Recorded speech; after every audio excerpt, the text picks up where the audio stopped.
ọba tán tí wọ́n ti dé ipò ó ṣe ní láàánú wípé wọn kì í rí ti ìṣẹ̀ṣe rò mọ́. Oríṣiríṣi ni a ti ń rí lórí ayélujára ní àwọn ayé òde òní. Bí àpẹẹrẹ ìṣẹ̀lẹ̀ eléyìí tí ó ṣẹlẹ̀ sí ọba Àwùjalẹ̀ ti ìlú Ìjẹ̀bú ní àwọn ọ̀sẹ̀ bíi mélòó kan sẹ́yìn. Ọ̀rọ̀ yìí jẹ́ nǹkan tó ta àbùkù bá ìṣẹ̀ṣe ó sì dojú nítorí pé àwọn ọba wọ̀nyí ọba tipẹ́tipẹ́ ni kò sì bójúmu kí irú nǹkan tó ṣẹlẹ̀ yẹn kó yẹ kó wáyé. Nígbà tí àwọn ọba tí wọ́n bá ti ń ṣe irú àwọn nǹkan yìí tàbí tí wọ́n dórí ipò tán tí wọ́n wá kọ̀yìn sí ìṣẹ̀ṣe, ó yẹ ká ti mọ̀ pé ohun tí ọba bá ṣe òun náà làwọn tó wà lẹ́yìn wọn náà máa fẹ́ tẹ̀lé nítorí wọn ò lè fọwọ́ rọ́ àṣẹ ọba sẹ́yìn. Báwo wá ní ìlọsíwájú ìlú yìí báwo ló ṣe fẹ́ rí? Báwo ni omi ìlú yìí báwo ló ṣe fẹ́ tòrò? Báwo ni ṣíṣe déédéé ìlú yìí báwo ló ṣe fẹ́ máa rí nígbà tí ọba ò ṣe ojúṣe tí wọ́n ti kọ̀yìn sí ìṣẹ̀ṣe tí wọ́n sá fún tí wọ́n dẹ̀ sá lọ nínú ìṣẹ̀ṣe? Ọ̀pọ̀ ọba míì ni wọ́n máa jẹ tán wọ́n bẹ̀rẹ̀ sí ní gba ilé ẹ̀sìn kejì lọ nítorí pé wọn ò fẹ́ ro ohun tó gbé wọn dé ipò mọ́. A tún wá ń bẹ àwọn afọbajẹ wa ní orí ìlú sí orí ìlú ní ìlú kọ̀ọ̀kan. Ẹ jẹ́ kí a jẹ́ kó máa yí àwọn tí wọ́n bá fẹ́ jọba tí Ifá bá ti yàn wípé tó bá ti dé orí ipò àwọn ojúṣe tó yẹ kó o ṣe àwọn ìgbésẹ̀ tó yẹ kó gbé ní àwọn eléyìí á tún máa jẹ́ kí ó máa rán wọn létí pé nígbà tí bá dé orí ipò tán mi ò ní ṣèfẹ́nú ara mi. Nígbà tí bá dé orí ipò tán máa ṣe ohun tó tọ́. Nígbà tí bá dé orí ipò tán ibi tó yẹ kí n tẹ̀ òun ni màá tẹ̀. Ṣùgbọ́n a rí nínú àwọn afọbajẹ mìíràn tó jẹ́ wípé ìfẹ́nú ara wọn tàbí ìfẹ́ bí àwọn ṣe máa darí nǹkan sí ọ̀dọ̀ ara wọn òun ni wọ́n fi gbé ẹlòmíì dépò. Ẹlòmíì ìfẹ́ owó òun ni wọ́n fi wò wípé ẹ jẹ́ ká fi lágbájá ṣe é. A ò fẹ́ kí àwọn eléyìí kó máa wáyé mọ́ nítorí pé ní àti ibi ọba yíyàn Ifá ni ó yan ọba, ṣùgbọ́n tí ó bá ti di pé a ti lo ìfẹ́nú ara wa ó yẹ ká ti mọ̀ wípé ìgbésẹ̀ ìṣẹ̀ṣe ìlú yẹn ó ti wọ́. Mo tó bá dẹ̀ mú tó ti wọ́ láti ibi ọba jíjẹ tó bá dé orí oyè tán dandan ni kò ní gbọ́rọ̀ sí wọn lẹ́nu mọ́. Ẹ jọ̀ọ́ à ń bẹ àwọn afọbajẹ wa nítorí pé àṣẹ ìlú nígbà tí ìlú ò bá ti ní ọba ó wà láàárín àwọn afọbajẹ. Ohun tí àwọn afọbajẹ bá dẹ̀ ṣe òun ni ìlú máa gbà. Nígbà tí afọbajẹ bá ti sọ wípé ẹni báyìí la fẹ́ dandan ni wọ́n sọ wípé ibi táwọn máa tẹ̀ sí náà nìyẹn. Ṣùgbọ́n àfẹ́ kírú àwọn kùdìẹ̀kùdìẹ̀ ilé tó ń ta àbùkù bá ọba aládé àfẹ́ kó wáyé mọ́. À ń bẹ gbogbo àwa tí a jẹ́ ọba nínú ìlú kọ̀ọ̀kan ẹ jẹ́ kí a mọ ojúṣe wa gẹ́gẹ́ bí ọba lórí ìlú tá a wà lórí ipò tá a wà àti láwùjọ wa. Nítorí pé àwọn nǹkan wọ̀nyí òun ló lè mú ìtẹ̀síwájú bá ìṣẹ̀ṣe. Ṣé ẹ dẹ̀ mọ̀ wípé ní ayé tá a wà nísìnyí tí ìṣẹ̀ṣe bá ti rójú èmi nígbàgbọ́ pé ìlú ti tòrò. Nítorí pé ìṣẹ̀ṣe òun ni ìpìlẹ̀ṣẹ̀ ohun gbogbo. Ìṣẹ̀ṣe ó ní àlàáfíà jù nínú gbogbo nǹkan nílé ayé yìí. Nínú ìṣẹ̀ṣe ó ní àlàáfíà wà, ó ní ìlera pípé wà, ó ní ohun gbogbo kan wà nítorí ìṣẹ̀ṣe òun la fi dálé ayé. Ọba tó bá ti wá mọ̀ pé òun ò lè tẹ̀lé ìṣẹ̀ṣe á bẹ̀ wá á rọ̀ wá á fi àsìkò yìí á fi ń bẹ̀bẹ̀ nítorí pé tó bá máa di àsìkò kan tí gbogbo àwọn kùdìẹ̀kùdìẹ̀ yìí tó bá máa padà jẹyọ àwọn ọ̀dọ́ ìlú wọn máa dìde nínú ìṣẹ̀ṣe ó dẹ̀ ṣeé ṣe kí irú ọba bẹ́ẹ̀ kó fojú ba ọ̀rọ̀. Ṣùgbọ́n àní fẹ́ kí àbùkù kó ta lu ọba aládé, àní fẹ́ kí àbùkù kó ta lu ìjòyè, bẹ́ẹ̀ ni àní fẹ́ kí àbùkù kó ta lu ẹnìkọ̀ọ̀kan. Òun la ṣe ń fi àwọn àsìkò yìí la ṣe ń fi ń bẹ̀ wá kí a mọ ojúṣe wa nínú ìlú, ládùúgbò, láwùjọ àti níbi tí a bá ti bá ara wa. Ọlọ́run Olódùmarè kò ní jẹ́ kó bàjẹ́ látorí mi o. Ká má wàá gbàgbé wípé nígbà tí a bá ti ń ro gbogbo àwọn nǹkan yìí tí ò bá ti sí ìfẹ́ tí ò sí ìṣọ̀kan gbogbo àwọn nǹkan yìí kò lè wúlò o. Nítorí àwọn àgbàbọ̀ wọn pòwe wọ́n ní òṣùṣù ọwọ̀ kò ṣeé ṣẹ́. Tí a bá ti ṣera wa ní òṣùṣù ọwọ̀ àwọn ìwò kọ̀ọ̀kan tó ń lanu tí àwọn àjòjì fi ń wo àárín wa tó fi ń wò yí pé ṣé bí wọ́n ṣe ń ṣe náà rèé, àwọn ìwò yẹn ò ní lanu sílẹ̀. Tí àwọn ìwò yẹn ò bá dẹ̀ ti lanu sílẹ̀, dandan ni ìṣẹ̀ṣe ó ń tòrò, ó ń tẹ̀síwájú. Inú wa dùn ló ń tẹ̀síwájú, ṣùgbọ́n a fẹ́ kí ìtẹ̀síwájú ìfojú tó wà lọ. Òun la ṣe ń bẹ ẹ̀yin ìjọba, à ń bẹ ẹ̀yin ọba aládé gbogbo àti gbogbo àwa olórí nínú ìṣẹ̀ṣe lórí ìlú ní ìpínlẹ̀ sí ìpínlẹ̀ ní orílẹ̀-èdè gbogbo. A ò ya ẹnì kankan sọ́tọ̀ nítorí pé ìkànṣó nìṣẹ̀ṣe. A ò ya eléégún sọ́tọ̀, a ò ya olóró sọ́tọ̀, a ò ya ọlọ́ya sọ́tọ̀. Ìkànṣó ní gbogbo wa, ká dẹ̀ bí ẹ̀mí ìkànṣó yẹn kí a fi gbé ìlọsíwájú wa sókè. Kí àwọn tó ń bọ̀ lẹ́yìn wa kí wọ́n lè rí pé àwọn tí wọ́n wà níwájú wọ́n ti ṣe kí ni o, wọ́n ti ṣiṣẹ́ kalẹ̀. Ó tí wọ́n bá dẹ̀ gbà ó ní wọ́n máa ṣe. Ẹ má jẹ́ kó yà wá lẹ́nu pé ní ọ̀pọ̀lọpọ̀ gbà ní àsìkò yìí ní àwọn èèyàn tí ń rọ́wá sínú ìṣẹ̀ṣe. Ṣùgbọ́n bí wọ́n tún ṣe ń rọ́wá yìí, ẹ má wá jẹ́ kí àlàfo kó wà sílẹ̀ kí wọ́n máa wò pé ṣé nǹkan tí mò ń sábọ̀ wá bá lélẹ̀. Kọ́ máa wá wò níwò pé kí ni ìyàtọ̀ nínú nǹkan tí mò ń sábọ̀ wá bá àti ibi tí mo ti ń bọ̀. Ọlọ́run nínú máa ìbò ní dojú tì wá o. Mo ṣe ní ìwúre fún gbogbo àwọn ọba tó wà lórí ìtẹ́ pátápátá àtàwọn tá a mọ̀ àtàwọn tí a ò mọ̀. Adé á pẹ́ lórí o, bàtà á pẹ́ lẹ́sẹ̀, olórí á ṣiṣẹ́ ìbí, ìrùkẹ̀rẹ̀ ọba á dòkìnní. Ẹ fi ọmọdé joyè, ẹ fàgbà lò ó. Láṣẹ Olódùmarè, láṣẹ Ifá, láṣẹ Ọ̀rúnmìlà mímọ́, a ò ní yàn kú o. Àsìkò tí orí kọ̀ọ̀kan yín tí ẹ jẹ́ oyè, tí ẹ jẹ́ ọba, wọn ò ní tètè jẹ́ oyè mí lẹ́yìn yín. Láṣẹ Olódùmarè, ọdún yìí ìtí a wá ṣe kò ní jẹ́ àṣemọ fún wa o. Inú wa dùn, bẹ́ẹ̀ ni ẹ̀rín á pé yín wa o. Ifá ní òkúta bébé òṣèfèlè sígé, adáfágbọ́nà màgbò tán nìkan ní pọdún jẹ, àwa ò ní pọdún jẹ, ẹ̀yin ò ní pọdún jẹ, àgbọ̀nà màgbò kì í pọdún jẹ ìmáwù. Láṣẹ Olódùmarè, a ò ní pọdún jẹ o. Inú wa dùn, àdélébáre, àrìnàkore, àkòyá ìró á tó oníkálùkù wa lọ́wọ́ o. Láṣẹ Olódùmarè, mo fi wúre fún orílẹ̀ Ẹ̀gbá. Ẹ̀gbá ò ní dàrú, kò ní bàjẹ́. Gbogbo àwọn olóyè pátápátá nínú ìṣẹ̀ṣe ní Ẹ̀gbá, a ò ní dẹni ẹ̀yìn o. Láṣẹ Olódùmarè, àṣẹ ẹnu wa kò ní kúrú. Àtàwọn tí a mọ̀ àti àwọn tí a ò mọ̀ pátápátá, àṣẹ ẹnu kankan wa kò ní kúrú o. Gbogbo ọba aládéládé pátápátá, a ṣe ìwúre fún yín, ẹ pẹ́ lórí oyè, ẹ dàgbà, ẹ dógbò, ẹ ní kánjú kú, ẹ ní kú rèwerèwe. Gómìnà wa, a ṣe ìwúre fún yín bákan náà. Ifá Olódùmarè kò ní padà lẹ́yìn yín o. Bí ẹ ṣe ń fi àyè gba ìṣẹ̀ṣe inú ilé yín, a máa rójú. Gbogbo àwọn tó ń ṣiṣẹ́ lábẹ́ yín pátápátá, ìwọ̀n kì í sọnù nínú bọ́ wọn ní jábọ́ lẹ́yìn yín o. Láṣẹ Olódùmarè, gbogbo orílẹ̀ pátápátá, ìlú Nàìjíríà lápapọ̀, mo ṣe ìwúre fún ìlú Nàìjíríà. Ogun ò ní jà wá, ogun ò ní jà ìlú Nàìjíríà o. Ilé ẹnìkọ̀ọ̀kan wa, ogun ò ní jà wá o. Ìbànújẹ́ ò ní kọ́gun sọ̀rọ̀ ẹnìkọ̀ọ̀kan wa o. Gbogbo tó ń dùn wá nínú kò ní padà pa wá lẹ́kún. Mo ṣe ẹ̀làbọ́rú, mo ṣe ẹ̀làbọ́yè, mo ṣe ẹ̀làbọ́ ṣíṣe.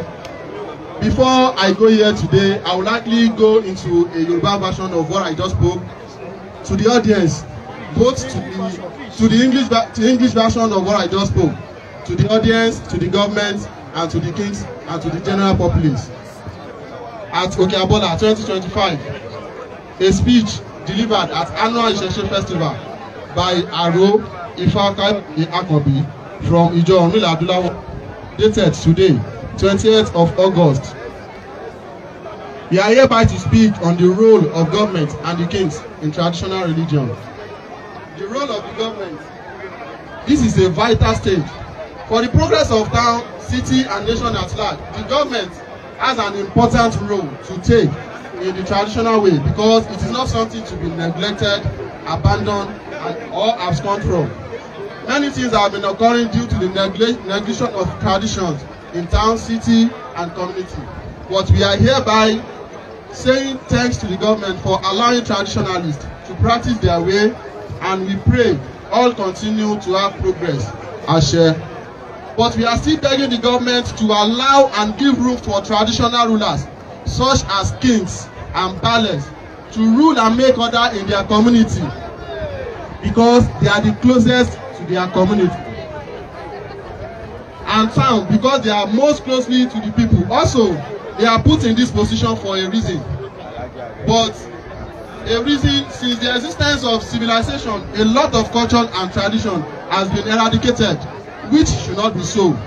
We want our culture and traditional religion study to be most priority of our nation. In addition, we want the government to include traditional religious study to school curriculum, starting from primary school levels to traditional levels, and also recruit teachers that can take the subject. This will improve the existence of our culture and tradition, and it will allow our children to know their roots right from primary school, because it is from primary school education has been losing our children to foreign culture and religions. And we don't want this to continue. May Olodumare be with you all in your regime and guide you to the right path. Ashe. The role of traditional rulers. I use this medium to greet the crown kings, all chieftains personnel in our midst. I pray this year's festival shall not be the last one for us. Ashe. We are begging all traditional rulers and Isheshe practitioners not to allow civilization to take what belongs to us from us, most especially in the aspect of king making. This part, from the selection of king to the throne by the government or some self-interest people, which leads to the tarnishing of the image of our culture and tradition. The most significant role of a king is to lift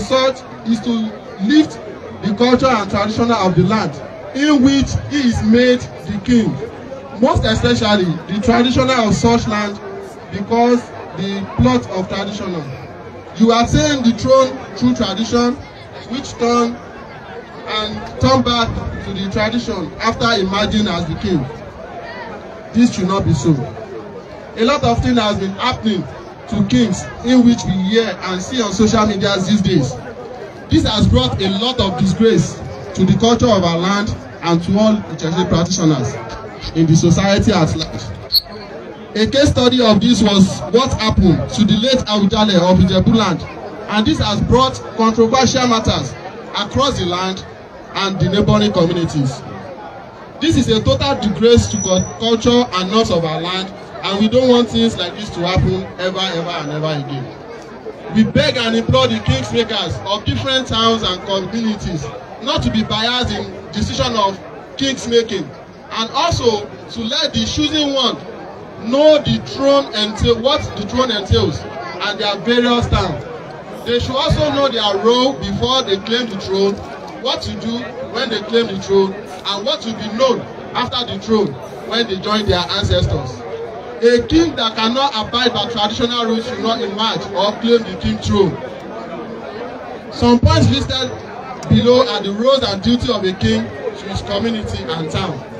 Number 1, the security of the town and the community, giving order and upholding the order, passing right judgment to arising matters, and lastly, on that point, allowing traditional rituals to be done when needed for the progress of the community and its people at large.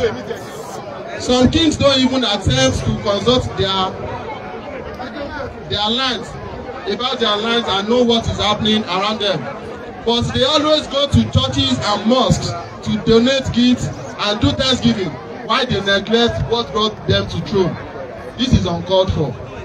We beg the kings to help and make amendments to these areas and other parts we didn't mention.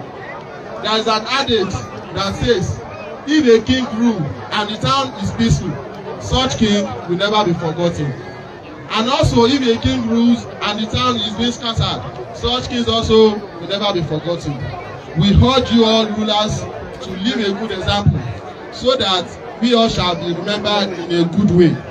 I pray this year's festival will not be the last for us, Ashe. I pray we all have a prosperous festive celebration and witness more of it in good health and condition. Ashe. Aboru, Aboyi, Abosise, Ẹ̀yin Olódùmarè. Ẹ ṣé o, ẹ jọ̀ọ́ torí Ọlọ́run, a fẹ́ ṣe ìkéde yìí. Ẹ bá wa pàtẹ́wọ́ fún bàbá wa tí wọ́n dá wa lẹ́kọ̀ọ́ yẹn. A ṣe ń ṣàmọ́dún o. ẹjọ́ níbi tí a wá dé báyìí wọ́n ní àfihàn ní wọjà káwọn èèyàn má mọ̀ bàbá wa tí wọ́n jẹ́ alábòjútó tí wọ́n wà fún ọ̀rọ̀ àṣà àti bí ìgbafẹ́ wa ní ìpínlẹ̀ Ògùn lọ́wọ́lọ́wọ́ báyìí bá a ṣe wà níbi tá a péjọpọ̀ sí yìí wọ́n ń ṣojú bàbá wa gómìnà wa nípínlẹ̀ Ògùn ọmọọba Adédàpọ̀ Olúwaṣeun Abíọ́dún CON bàbá wa tí mo fi tọ̀tọ̀ dákọ̀ wọn àwọn náà ni Honourable Commissioner for Culture and Tourism in Ogun State bàbá wa Honourable ọ̀mọ̀wé Olúwaṣẹ̀san Abọ́lájí Fágbàyí ọmọ Ọ̀fà làwọn náà ẹ bá mi fún wọn látẹ̀wọ́ o kọmíṣánná kí wa ọ̀sẹ̀ ní kọ́ ọmọ Ọ̀fà làwọn náà babaláwo kan làwọn náà torí Fágbàyí ni wọ́n bákan náà bàbá wa tí wọ́n jẹ́ akọ̀wé àgbà the permanent secretary Ministry of Culture and Tourism in Ogun State Dr. Yusuf Kudus àwọn náà wọ́n wà láàrin wa ń bí ẹ bá mi fún wọn ní àtẹ́wọ́ o akọ̀wé àgbà tó wà fún iléeṣẹ́ tó wà fún ọ̀rọ̀ àṣà àti bí ìgbafẹ́ wa tí wọ́n jẹ́ ọ̀gá àgbà tó wà fún iléeṣẹ́ tó rí sí ọ̀rọ̀ àṣà àti bí ìgbafẹ́ wa ní ìpínlẹ̀ Ògùn Director of Culture Ministry of Culture and Tourism bàbá wa ọ̀sán ìpéjú Fẹ́mi Johnson babaláwo làwọn náà ẹ bá mi fún ọ ní àtẹ́wọ́ dáadáa ẹ ṣe àdúpẹ́sà ẹ kú àbọ̀ láì ní gbára lásìkò mú kí àwọn kábíyèsí àwọn ọba wa tí wọ́n mọ̀ nípa ìṣẹ̀ṣe tó yàtọ̀ sáwọn gbẹ̀tùgbẹ̀tù tó yàtọ̀ sáwọn ṣàkùṣàkù àdúpẹ́ lọ́wọ́ gbogbo kábíyèsí tí wọ́n wà bí ní pàtàkì ọba Kàsálí Afọlábí Olúpẹ̀dé olùtí ìtorí òkè kábíyèsí bá ń ṣe kábíyèsí. lẹ́yìn ìyẹn mo fi ń kí bàbá wa lóyè Ìfáṣẹ̀ṣọ Àgbàtì ògbóyè Onífá Ẹ̀gbá. ọba Maruf Adébáyọ̀ Onítàfin tìlú Ìtàfin Ẹ̀gbá ẹ bá ń ṣe kábíyèsí. kábíyèsí ọba Ọlásọdé Ọlálẹ́kan Alápòmù ti Apòmù Olùkìlẹ̀ bá ń ṣe kábíyèsí. bákan náà bàbá wa kábíyèsí ọba àṣẹṣe gbogbo òpínlẹ̀ Ògùn ọba dókítà Ifárótìmí Adífágbọ́lá Ọmọbalógun ẹ bá mi pàdé ọba bàbá ṣe kábíyèsí lára àwọn èèyàn tó tún wà ń bí ìdásí pápákọ̀ láti ṣe àfihàn wọn olóyè Ìfáṣẹ̀san Ìfádowó Àbàtì Olúwofá Ẹ̀gbá mọ́kànlá ògbóyè àríkàbọ́sà ògbóyè Onífá gbogbo Ẹ̀gbá ẹ̀kú àbọ̀sà wa o. bákan náà olóyè Ọláifá Àdìsá Awóyẹmí Ọ̀kanolúwà Onífá Ẹ̀gbá olóyè Ìfákóredé Ìdòwú Anífá Gbàdúgbò ọmọ bàbá Oníkórógbó ọba Ìlọ́dúnfá gbogbo Ẹ̀gbá àwọn náà wọ́n ti wà ní àárín wa bí and of course the special assistant to the Ogun State Governor on agriculture and food security olóyè Ọlárẹ̀wájú Ṣóhùnmí dágbóró gbogbo ìlú Ìjẹ̀bú lásẹ̀ àwọn náà wọ́n ti wà láàrin wa bí ẹ̀ṣẹ̀ àdúgbàṣà àkíyè o gbogbo àwọn èèyàn wa tí wọ́n ti wà bí gbogbo orí la kí lẹ́ẹ̀kan sí gbogbo àwọn olóyè nínú ìṣẹ̀ṣe àṣàmọ́dún ṣèmí o ìyá nífà lẹ̀gbá màmá wa Mojísọ́lá Àbẹ̀bí àwọn náà wọ́n ti wà ń bí aya Akínbọ̀ fúnra ẹ̀ ìyá nífà gbogbo Ẹ̀gbá wọn wà lẹ́gbẹ̀ẹ́ bàbá wa tí wọ́n jẹ́ olúwo fún gbogbo ìpínlẹ̀ Ògùn aṣíwájú wa nípínlẹ̀ Ògùn olórí wa nípínlẹ̀ Ògùn bàbá wa olóyè Arẹ́gbẹ́ṣọlá Àkànní anípúpọ̀ owó anípúpọ̀ ifá anípúpọ̀ obìnrin anípúpọ̀ ògùn anípúpọ̀ mọ́tò anípúpọ̀ alẹ́fàgbà ẹ bá ń ṣe orúkọ yìí fún ọ ẹ ṣe àṣeyí sàmọ́dún o. ìṣẹ̀ṣe làgbà ìṣẹ̀ṣe làgbà ẹjọ́ gbogbo ìtẹ̀ wà ní ẹ̀jẹ̀ bá wa sún sẹ́yìn ẹjọ́ mo fi irun malẹ̀ igbá malẹ̀ mo fi bẹ̀rẹ̀ ẹ̀jẹ̀ bá wa sún sẹ́yìn mọ́ ẹjọ́ ẹ bá wa sún sẹ́yìn ẹjọ́ ẹ sún sẹ́yìn dáadáa ẹjọ́ ẹ sún sẹ́yìn ẹ̀yin cameraman ẹ lè zoom ẹ sún sẹ́yìn ẹ lè zoom náà ẹ sún sẹ́yìn ẹ ti súnmọ́ wọn dùn bí. ní báyìí ètò náà yóò tẹ̀síwájú nípa bẹ́ẹ̀ ó ṣe ṣe ìdúpẹ́ ọdún ẹni tí ó bá wa ṣe ìdúpẹ́ ọdún náà ni olówó òkèrè Fásànyà láti ìjọ Ọ̀rúnmìlà fàdúrà jagun ìdúpẹ́ ọdún kó ní kálukú kó tọwọ́ bàpò rẹ̀ kó wá ṣe ìdúpẹ́ ẹ ṣé o. bákan náà la kí Dr. David Olúwaṣeun Ògúnsànyà ẹ káàbọ̀ sáárín wa. tó fẹ́ fi ìdùnnú mú ire lọ lélẹ̀ ní ẹ jẹ́ ká náwó sókè ká jọ ṣe ìbà fún Ọ̀rúnmìlà tó jẹ́ aṣíwájú rere kí a ṣe ọpẹ́ ọdún ní gbogbo ìgbà kí ìgbà àyè kí àyè tí a bá wà kí ẹ̀dá máa dúpẹ́ kì í ṣe mímọ̀ ṣe wa bí kì í ṣe mímọ̀ ṣe Olódùmarè ni. Ìwòyí ọdún tó kọjá òun ni gbogbo wa tí a péjú pésẹ̀ síbí tí a tún lé sí tí a tún pọ̀ sí eléyìí tó ọpẹ́ fún Olódùmarè nígbà tí Olódùmarè náà ń bá aṣíwájú wa Ọ̀rúnmìlà sọ̀rọ̀ ó ní ojú ọ̀run òun koríko dé fún Ọ̀rúnmìlà bàbá máa dúpẹ́ orí àná lọ́wọ́ Olódùmarè ẹbọ làwọn ní kó wá ṣe ó ní bí ọdún bá dùn àwa dúpẹ́ òde tí Ifá ṣe fáwo ọ̀wọ̀nrín ayọ́rẹ̀tẹ̀ Ifá àwa dúpẹ́ ọpẹ́ tí ọ ní kí a dá yìí ẹ jọ̀ọ́ mo rọ̀ gbogbo àwọn ènìyàn tí a wá síbí lónìí lọ́kùnrin wa lóbìnrin wa ẹ jẹ́ kí a mú owó ọpẹ́ wa dìde kí a mú owó wa ọpẹ́ wa kí a máa ṣe ìwúre sí láti lè wá fi dúpẹ́ nítorí pé níwòyí ọdún tó kọjá ẹni tó ń tọrọ owó ó rí owó ẹni tó ń tọrọ ọmọ ó rí ọmọ ẹni tó ń tọrọ ọkọ ó rí ọkọ ẹni tó ń tọrọ ilé ó rí ilé kọ́ ẹni tó ń tọrọ mọ́tò rírà ó rí mọ́tò rà àwa tí a tún wá wà láàyè tí a wà láàyè tí Olódùmarè sì káyẹ adúpẹ́ aláyọ̀ ayé fọ́lógo nítorí pé gbogbo ìgbà kí ìgbà àyèkáyè tí ẹ̀dá bá wà nínú ayé ọpẹ́ ló tí eléyẹ kí a máa fi dúpẹ́ Ọ̀rúnmìlà nígbà tí Ifá náà sọ nínú odù mímọ́ Ọ̀rúnmìlà tí àgbẹ̀ ti wá ó ní káṣọpẹ́ mo ní káṣọpẹ́ làbára ẹ̀gbọ́mìrì wùn ọpẹ́ ló yẹ ó ní kí ọmọ eku kó wá ṣọpẹ́ ọmọ eku lóhun ò ní ṣọpẹ́ wọ́n ní ikú òkò ikú pápẹ́ ni ó máa payè yí ọmọ eku Ifá ní káṣọpẹ́ mo ní káṣọpẹ́ làbára ẹ̀gbọ́mìrì wùn wọ́n ní tí ọmọ ẹja bá jí wọ́n ní kí ọmọ ẹja máa ṣọpẹ́ ọmọ ẹja lóhun ò ní ṣọpẹ́ wọ́n ní ikú ìgèrè ikú ìwọ̀ ni yóò máa payè yí ọmọ ẹja Ifá ní káṣọpẹ́ mo ní káṣọpẹ́ làbára gbọ́mìrègùn wọ́n ní tí ọmọ ẹyẹ bá jí wọ́n ní kí ọmọ ẹyẹ kó máa ṣọpẹ́ ọmọ ẹyẹ lóhun ò ní ṣọpẹ́ wọ́n ní ikú òkò ikú ọfà ni yóò máa payè yí ọmọ ẹyẹ Ifá ní káṣọpẹ́ mo ní káṣọpẹ́ làbára gbọ́mìrègùn wọ́n ní tí ọmọ ẹran bá jí wọ́n ní kí ọmọ ẹran kó máa ṣọpẹ́ ẹran lóhun ò ní ṣọpẹ́ wọ́n ní ikú ìbọn ikú àdá ikú ọ̀bẹ nígbà gbàgbọ́ èyí ọmọ ẹran Ifá ní káṣọpẹ́ mo ní káṣọpẹ́ làbára gbọ́mìrègùn wọ́n ní tí ọmọ ènìyàn bá jí wọ́n ní kọ́mọ ènìyàn kó máa ṣọpẹ́ ọmọ ènìyàn wọ́tọ̀ wọn apọ̀ pẹ́ ọgọ́gọ́ adé amúlábà lábẹ́ ẹlẹ́wù nẹ̀nẹ́ ẹkún rẹ gbogbo ló sùn ọ̀dọ́gọ́ra lẹ̀ ẹ̀bọnú kó ṣe kó máa dúpẹ́ méje fìbí ṣólóore máa dúpẹ́ méje fìbí ṣólóore èmi àdúpẹ́ máa dúpẹ́ méje fìbí ṣólóore máa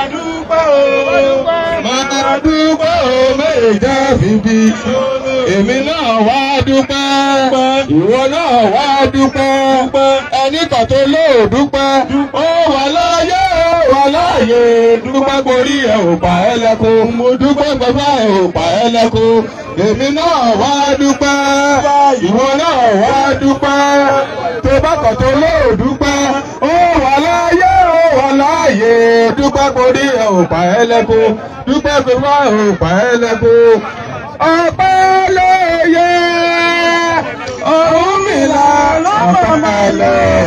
Ọ̀rúnmìlà ló máa yẹ o gbogbo ọ̀nà tá a gbé tí wá gbà Ọ̀rúnmìlà ń fàṣẹ sí o ọpẹ́ ló yẹ Ọ̀rúnmìlà ọpẹ́ ló yẹ àdúrà ló.